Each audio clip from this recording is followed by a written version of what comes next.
साधना एक आपल्याला दिव्यत्वात घेऊन जाणारी गोष्ट आहे.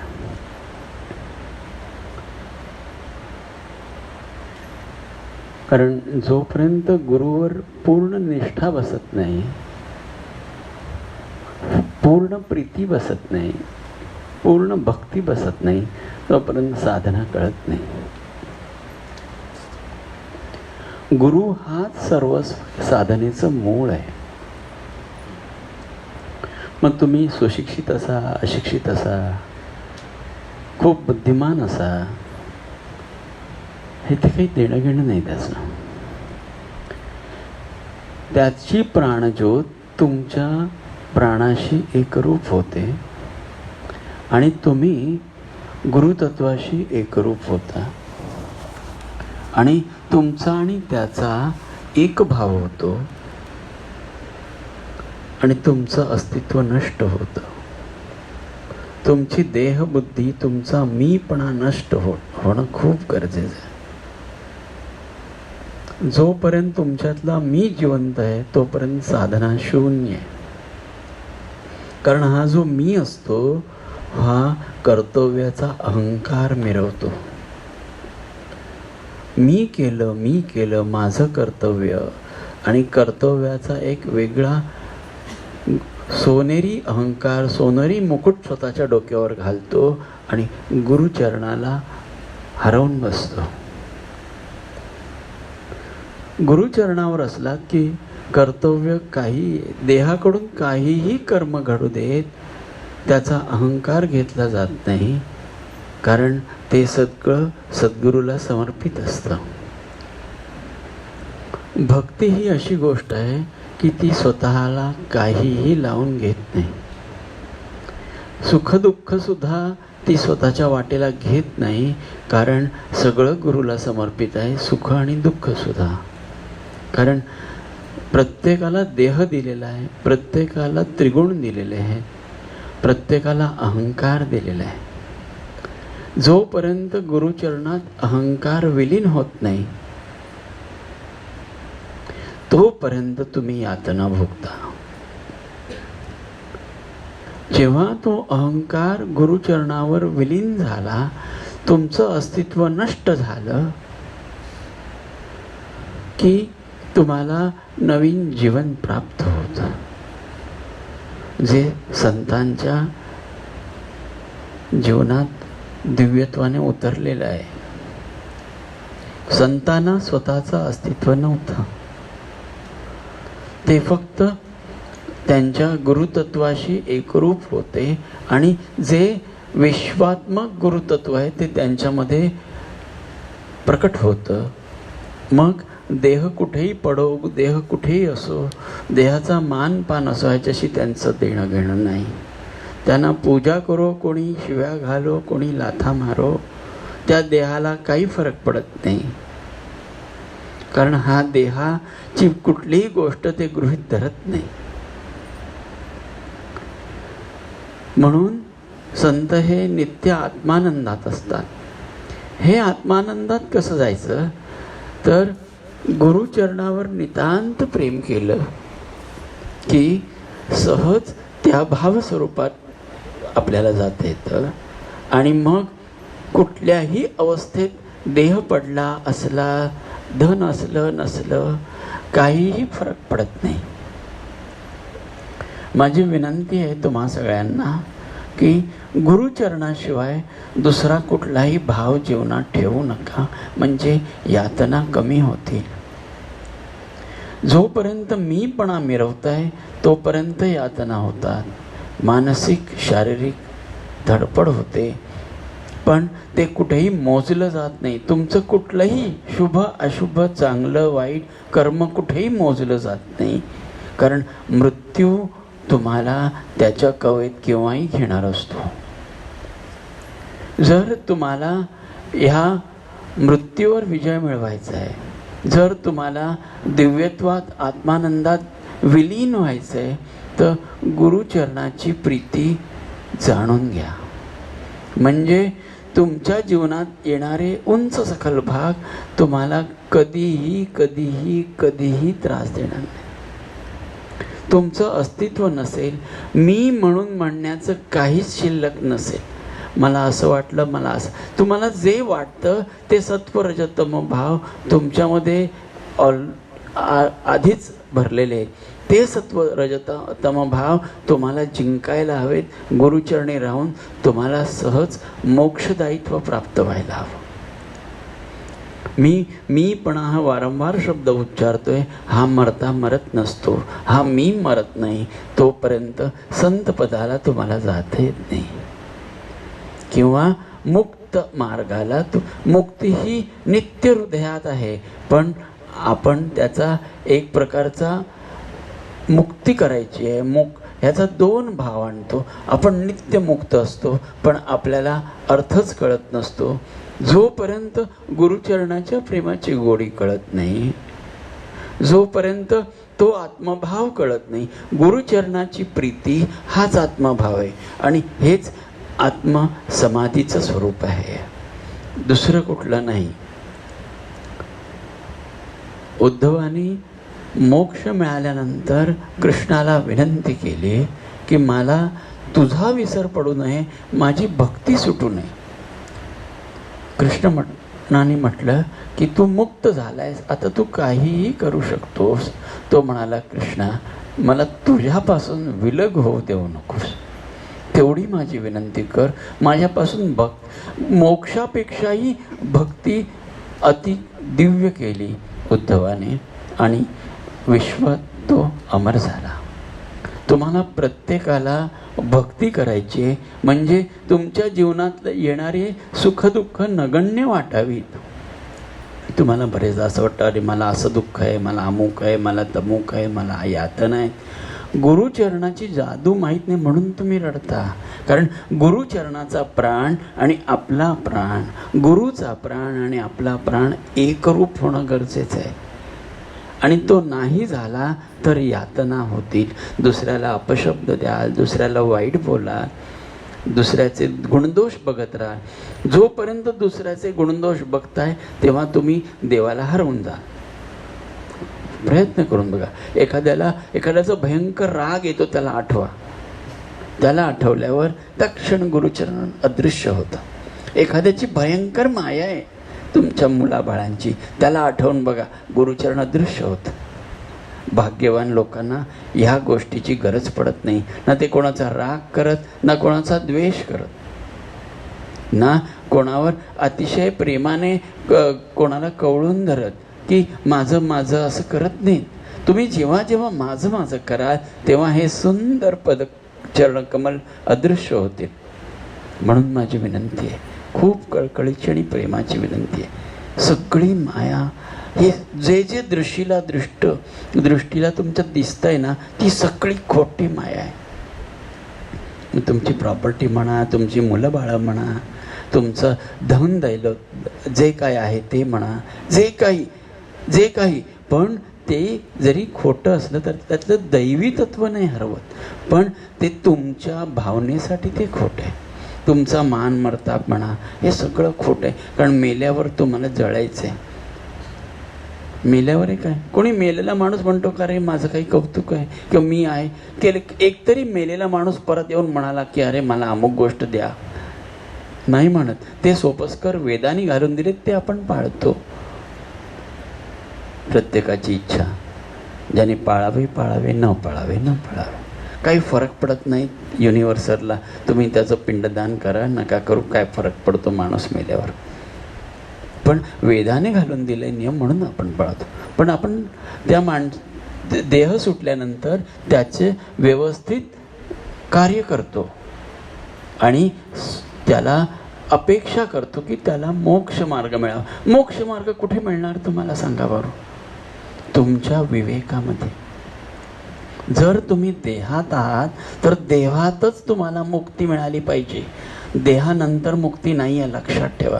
तुम्ही मेल्यावर म्हणता आम्ही मेल्यावर मुक्त होऊ, नाही नाही नाही नाही, अतिशय चुकीची कल्पना आहे. जिवंत असताना मुक्ती होते. सगळे पाश तोडून टाका, सगळ्या माया तोडून टाका, सगळे मोह तोडून टाका, सगळे राग संताप जाळून टाका आणि मग तुम्ही मुक्त होता, रिलीफ होता. म्हणून तुम्हाला तो वानप्रस्थ करायचं की मी सगळं सोडलंय, मनाने वानप्रस्थ करायचंय, मनाने संन्यस्त व्हायचंय. म्हणजे तुमच्या ह्या यातना, हे पाश तुम्हाला, कारण पाश हे तुमच्या बुद्धीमध्ये, मेमरीमध्ये, तुमच्या स्मरणशक्तीमध्ये टिकून राहतात. एखाद्याने अपमान केला आयुष्यभर टिकून राहतो. त्याने माझा अपमान केला, तो मला असा बोलला, त्याने माझं असं केलं, किंवा त्याने माझं चांगलं. हे पाश खोटे आहेत, ते आपण मनाने निर्माण केलेले आहेत आणि आपण स्वतःला बद्ध करून बसलोय. हे असं आहे, हे असं आहे, माझ्या मुलांना मी असं शिकवीन, माझ्या मुलांना मी तसं, माझ्या मुलाने असं करावं. हे सगळे पाश आपण निर्माण केलेत. मुलंसुद्धा तुमची नाहीत, ती देवाने दिलेली आहेत. मोठी झाली की तुमच्याकडे ती बघणार नाहीत. आणि तुम्ही आत्ता विवेक नाही केला तर वृद्धापकाळी तुमची बुद्धी टाळ्यावर राहणार नाही. स्वतःचा स्वार्थ प्राप्त करून, कितीतरी माणसं असतात की मृत्यू जवळ आला की पैसा हवा वाटायला लागतो, मोठमोठ्या गोष्टी हव्या. ही चुकीची कल्पना होती त्यांची की गाडी, बंगला, मुलं बाळं असलं की ऐश्वर्य आहे. अशी चुकीच्या कल्पनेत लोक राहतात आणि आयुष्य आणि मृत्यू घाणेरड्या पद्धतीनं सडून करून घेतात. दुर्दैवी आहेत ती माणसं ज्यांना सद्गुरू चरणकमलात मृत्यू हवा असं वाटत नाही. तुम्हाला केव्हाही मृत्यू आला तर तयार राहा आणि सहज मृत्यू हा मोक्ष मार्ग आहे. म्हणून मृत्यूचं नाव मी अशासाठी घेतो की तुम्हाला सहज सुटता यावं. ते आत्ता सुटा. नंतर जेव्हा बुद्धी भ्रष्ट होईल किंवा बुद्धी काम करणार नाही, शरीर काम करणार नाही, तेव्हा वेळ निघून गेलेली असेल. मग कोणी काही देतंय का बघावं, कोणी काही करतंय का बघावं. मग माणूस रागवत राहतो, शरीर काम करत नाही. मग माणूस चिडत राहतो आणि स्वतःला एक वेगळ्या प्रकारचा व्यक्ती, मग दुसऱ्याकडून अपेक्षा करत राहतो, त्याने ते करावं, त्याने ते करावं, त्याने पैसे द्यावे. असं करता करता मनुष्य स्वतःला एक क्षुद्र मनुष्य प्राणी समजतो आणि स्वतःचे हाल करून घेतो. तुम्ही क्षुद्र मनुष्य नाही आहात, हे हृदयात बिंबवा आधी. त्या कृष्ण परमेश्वरात जे दिव्य तत्व आहे तेच तुमच्या हृदयात आहे. सद्गुरूच्या चरणकमलात जे दिव्यत्व आहे तेच तुमच्या, तोच प्राण सर्वत्र फिरतो, जात पात धर्म न धरता. पक्षी, कावळा, चिमणी सगळ्यामध्ये तो एकच प्राण आहे, फक्त प्रत्येकाची अभिव्यक्ती निराळी आहे. म्हणजे प्राण जर एक आहे, मग आपण वेगवेगळ्या अवस्थेत लोकांकडे का पाहावं. आपण व्यापक अवस्थेत जाण्यासाठी आपण स्वतःला व्यापक करावं. तुम्ही जेवढे स्वतःला व्यापक कराल तितकं तुमचं जीवन सौंदर्यपूर्ण होईल, आनंदमय होईल. आणि तुम्ही आनंदमय अवस्थेत आहात ते तसेच जा. कारण परम भाग्यवान लोकांना गुरुचरण मिळतं आणि परम भाग्यवान त्याचं सोनं करतात. कितीतरी लोक ते असेच वाया घालवतात. सुखदुःखाने, कल्पनेनी गुरुविषयी कल्पना करतात, गुरुविषयी भावना धरतात. गुरु येतो, त्याचं कार्य करतो. आपले बाबा सगळ्यांमध्ये वसतात. प्रत्येकाचा मान करा, प्रत्येकाचा प्रेमाने, प्रत्येक गोष्ट प्रेमाने करा. प्रत्येक गोष्टीत सद्गुरूला बघा कसं सुंदर होतं जीवन. मला कृपा झाली पाहिजे, माझ्यावर कृपाची बरसात, अशा कल्पना करू नका.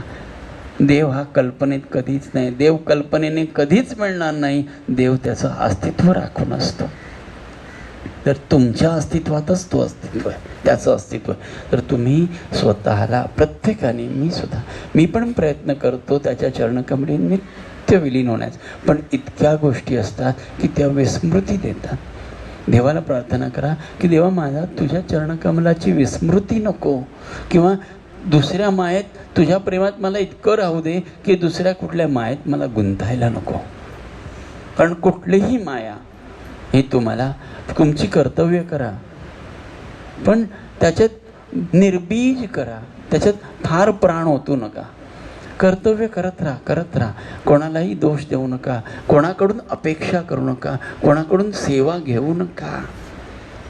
हे कर रे तू माझं ते, असं करत नका राव.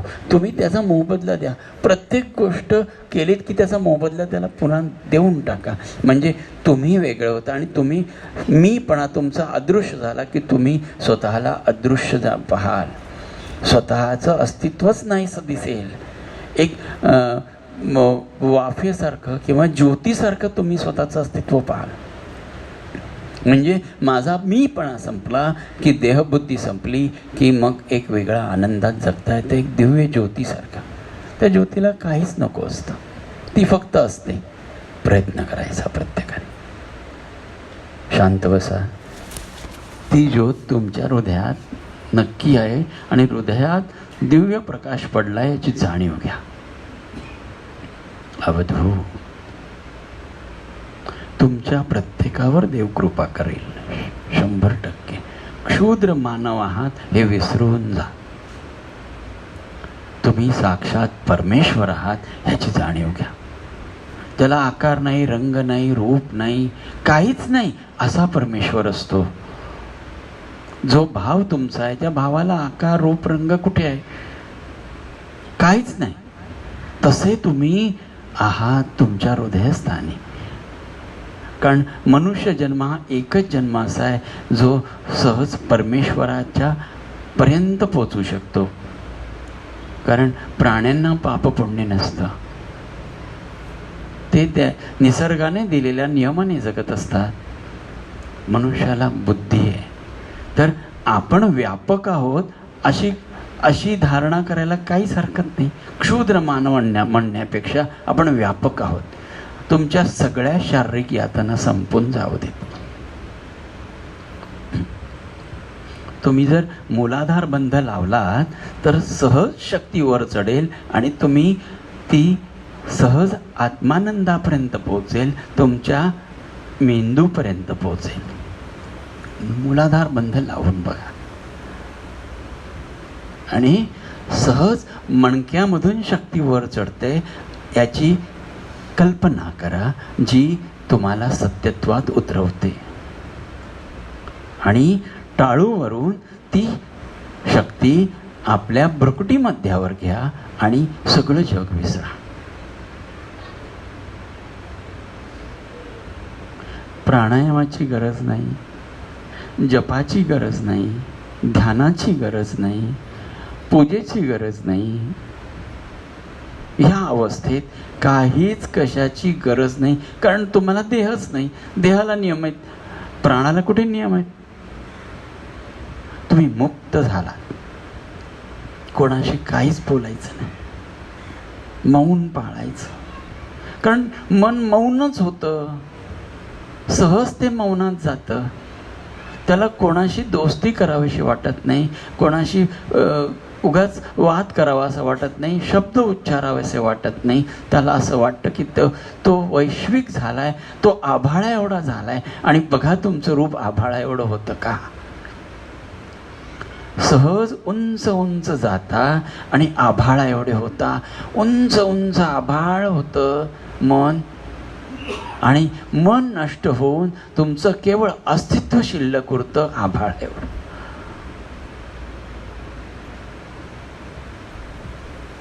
देहाची विस्मृती होते आणि मन शांत होतं. काही यातनाच नाही, काही दुःखच नाही, काही चिंताच नाही, काही कर्तव्य नाही. अशी ध्यान अवस्था नित्य लागू द्या.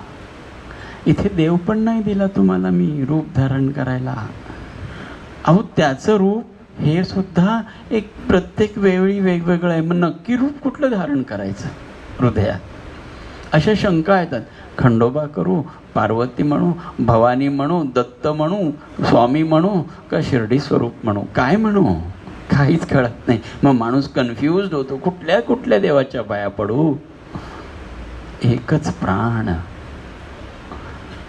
एकच प्राण जो सद्गुरु चरण कमल आहे, तोच विश्वात भरून उरलाय. आणि हेच कृष्णाचं सांगणं आहे. इतके व्यापक व्हा की सगळं विश्व तुमच्या आधाराने उभं राहील, सगळं विश्व तुमच्या आश्रयाला येईल. आपोआप मन करुणामय होतं, कारण सगळं विश्वच तुम्ही आहात. मातृत्व हृदयात भरलं जातं आणि प्रत्येक जीवाला आसरा द्यायला धावतं आणि सगळ्यांचे स्वामी होतो आपण, सगळ्या विश्वाचे स्वामी होतो, सगळ्या विश्वाची माता होतो. आणि तीच ती दिव्य माता आपण स्वतः होतो. चतुर्भुज होतो, अष्टभुज होतो.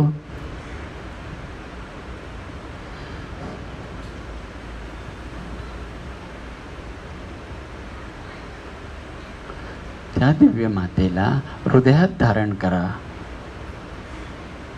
आणि मुक्त राहा. तुम्हीच ती दिव्य माता आहात. किती आनंद असतो.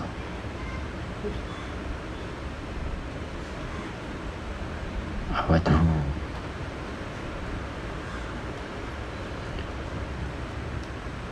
जशी सद्गुरूने आपल्या सगळ्यांना दिव्य शक्ती दिली, त्या शक्तीचं चीज करा. उगाच वाया नका घालव. परत संधी नाही ना हो. परत गुरुचरण मिळतील याची गॅरंटी काय? गुरु मेला म्हणून रडणारे शिष्य खूप असतात, पण गुरुस्वरूप होणारे शिष्य फार कमी असतात. गुरु कसला तो शिष्य रडत बसला मेल्यावर?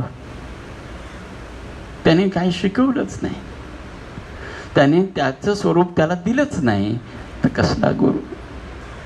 आपले बाबा किती व्यापक होते. ते नित्य आपल्यामध्ये असतात. म्हणून तर सगळी गोष्टी अशा वैभवाला चढतात. हे सगळं वैभव त्याच्या प्रेममय कृपादृष्टीचं आहे. आणि तुम्ही सगळे वैभवात आहात. तुम्ही सगळे सुखाने खाता पिता झोपता मजा करता फिरता. हे त्या दिव्य शक्तीच्या कृपेने. आपल्यावरच कृपा होते, सगळ्यांवर कृपा होते. तुम्ही सगळे कृपेस पात्र. फक्त एवढंच, आत्मानंद सगळ्यांना कळत नाही. कळलं का? तुम्ही म्हणाल की तुमच्याकडे गुरु आहेत, बाकीच्यांचं वैभव कसं? तर बाकीच्यांना आत्मानंद कळणं, त्यासाठी गुरुचरण हवेत. त्यासाठी तुम्हाला पुन्हा पुन्हा येथे यायला हवं, गुरुचरणाच्या आश्रयाला यायला हवं. कारण आत्ता तुम्ही इथे आत बाहेर पडलात की विस्मृती होईल. विस्मृती हा मोठा रोग आहे मनाचा. ती विस्मृती व्हायलाच नको. म्हणून संत समाजापासून दूर राहतात. आमचे म्हणतात नको समाज, नको पैसा, नको काही. ते धुळीत पडलेले आहेत. ते त्यांना काहीच नको आहे, कारण आत्मानंदासारखं मोठं वैभव त्यांच्याकडे प्राप्त झालेलं आहे. कशाला ह्या गोष्टी? म्हणून त्यांना काही मिळो न मिळो, असो ना असो, आत्मानंदासारखा सुंदर दागिना आई भवानीने त्यांच्या गळ्यात घातलेला आहे. तो तुमच्याही गळ्यात असू दे. कधीही विस्मृती अशी होऊ देऊ नका की देव माझ्याबरोबर नाही. अतिशय चुकीची कल्पना आहे. खूप दुःख व्हाल. नित्य बाबा माझ्या हृदयात आहेत याची खात्री बाळगा. एक सेकंद जरी वाटलं की बाबा नाहीत, किंवा बाबाचं आणि माझं कुठेतरी क्रॉस झालं, किंवा त्यांच्या मनाशी माझा ठाव चुकलाय, त्या क्षणी प्राण कासावीस होतो. तसं कोणाचं होऊ नये अशी माझी प्रार्थना आहे सद्गुरूला, की प्रत्येकाला तुझ्या प्रेमाने, तुझ्या कृपेने, तुझ्या आश्रयाला ठेव.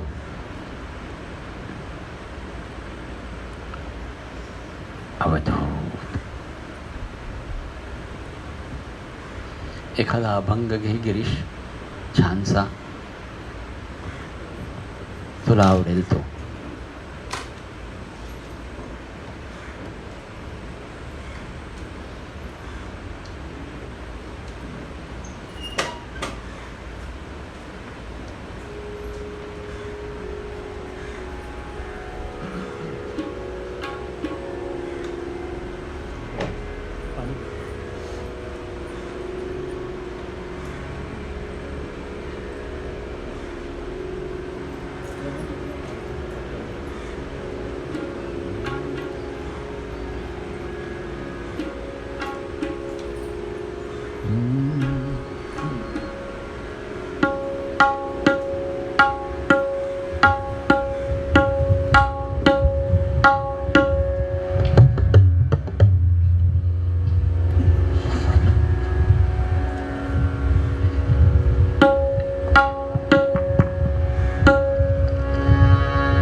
जन विजन झाले आम्हा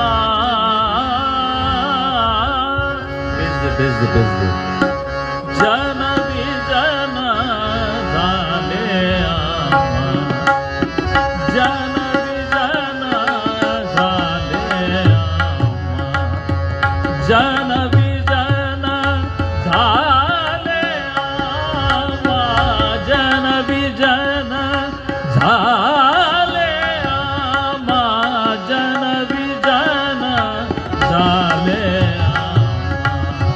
जन विजन झाले आम्हा जन विजन झाले आम्हा जन विजन झाले आम्हा विठ्ठल नाम प्रमाणे विठ्ठल नाम प्रमाणे जन विजन झाले जन विजन झाले आम्हा जन विजन झाले आम्हा जन विजन झाले आम्हा जन विजन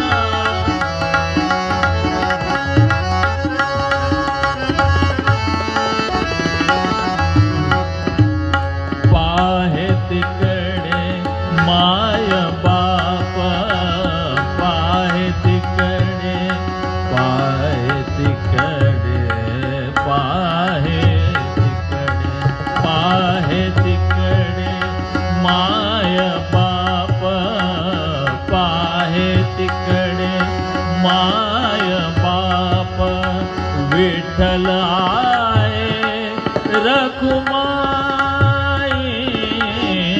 विठ्ठल आहे रखुमाई जन विजन झाले आम्हा जन विजन झाले आम्हा जन विजन झाले आम्हा जन विजन झाले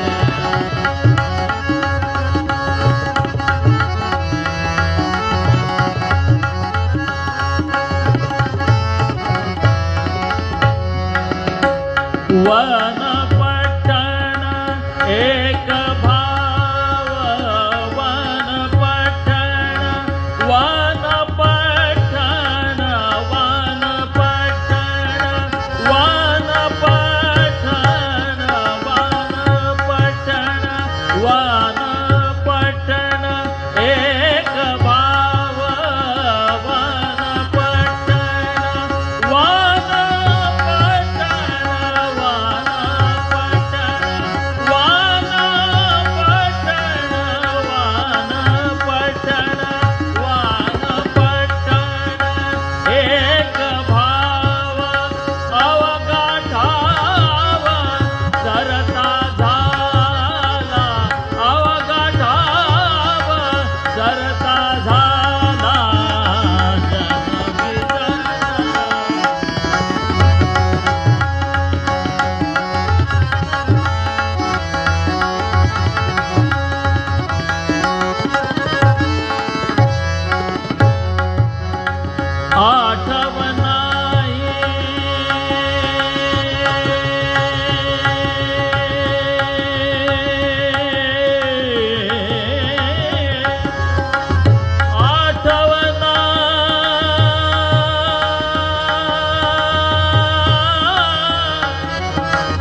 तुके जन विजना झाले जन विजना झाले आमा जन विजना जन विजना जन विजना